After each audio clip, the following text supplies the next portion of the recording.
Okay, awesome. Now we're going to continue with chapter 13 from page 230 until 246. And that's where we looked at careers and career choices, specifically issues of like job contracts, worker rights, and why must you work, things like that.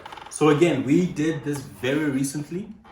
So I would hope that you still remember. I mean, guys, I'm not a professional. Maybe I taught it terribly, so koshiwe. Then just hold on to the lessons you learned about business, about Miss Jinga, na bonke abafundisa business in all your life of SSB, na EMS, nani. Then you should be fine. The key things that you need to know are the things that we had covered in that lesson. Okay, so knowing the important labor laws, elements of a job contract, what is equity, what is redress, how does one recruit for people to be employed, what are trade unions, what is organized labor, and work ethics. Okay, good. So labor laws started at 230 to 231. The laws that you must know is the Labor Relations Act, the Employment Equity Act, and Basic Conditions of Employment Act. Know what is the overall aim of it. So Labor Relations Act is the big umbrellas, the big bozza. You know, that sort of gives an idea of how should labor work in our country. Then Employment Equity Act is then trying to say, okay, now that we've told you how in general we want to work, let's get much closer to issues of discrimination and redress, affirmative action. That is where Employment Equity Act comes in. And then Basic Conditions of Employment Act gets even deeper into things of how do you get leave, sick leave, pregnancy leave. Even me, I'm going to be on leave. When you guys are done writing this yellow paper and so perfumulile, upasile, I will be on what they call paternity leave, me trying to be a good father to this newborn child. Diabo, and I'll be gone. And that's part of my right. And in the past, fathers didn't have a right to be away from work for longer than I think 3 days or something stupid like that. But manja, the law has been changed. So just like a woman can have maternity leave for 4 months, or papa can have 10 days. It's something. I mean, you know, so I'll be gone for 10 days. I'm not coming back until my 10 days are done. So that's what the basic conditions of Employment Act cover. And remember the tip I gave you, that if you can't remember the words accurately, then you must remember the abbreviations, but don't get the abbreviations wrong, you know? So it's BCEA. If BCCC is not the thing, BCAA is not the thing, BEEAA is not the thing, okay? So just do your best to remember the things accurately. Then there's a cool example of a contract on page 232 to 234.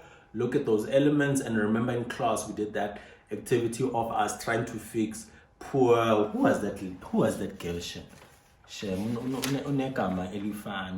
Oh, Kitty Bones. She's full of bones.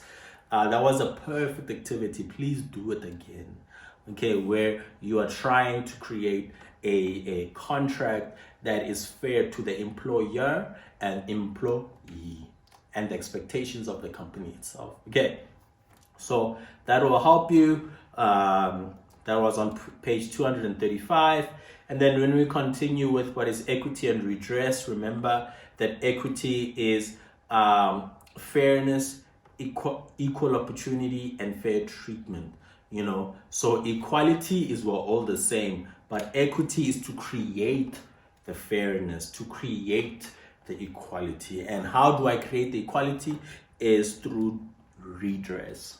Okay, I am redressing. So I accumulate the things and I say, bam, then we'll be equal. So it's looking at how is our society currently, who was discriminated against, who has been prevented from great opportunities, and what then can we do to boost. Okay, so equity, that's, I've kind of explained that. And then redress, that cool little picture. For those who didn't understand it, it's too late, but all I will say to you is just learn the different ways. And then In addition to affirmative action for redress, it's issues of also when a company has a problem with the employee, I broke a rule or something, then there are other ways of redress, other ways to fix where a wrong has been done. And those are things like disciplinary hearings, workplace forums, trade unions, bargaining councils, and the CCMA. Okay. Then with recruitment, just learning about the different ways that people will advertise a job and how people can apply for a job and how will people be interviewed for a job and how will the potential employer filter through or do background checks to make sure that you're not terrible. And remember that little bit of social media part is important because it's LO and Shem. The people who set these papers think about trendy. So by assuming with hey, obo Facebook, then the kids will be like, hey, these guys are relevant when they're like, first of all, children aren't on Facebook, but it's for another time. But basically that conversation we had about ensuring that your online activity will be checked when you are one day trying to get a job. So make sure that your things are appropriate, maybe deleters, sasuga, things like that. Then 237, we have trade unions, and that then we spoke about how companies cannot prevent people from unionizing, being a member of a union, and that in a company employees are even allowed to say, in a shop steward, we have a person here who will represent us from union, and what are the roles of that person? Just know that. So the activity 2 will help you there. Then we spoke about just ethics and societal expectations on 238, and that is just how does one behave at work? And in terms of society, how do people in society believe you should behave because you are a professional? I mean, it's that thing of if you're at the groove, too much. If you would see your doctor there, you'd be like, hey, as much as like everyone has a right to groove, doctor, especially if you are now twerking, you're twerking and you're drunk, and sasa uzenzama operation, mara doctor, doctor man, you make too much money, you can't be here with us, doctor, that sort of thing. So societal expectations.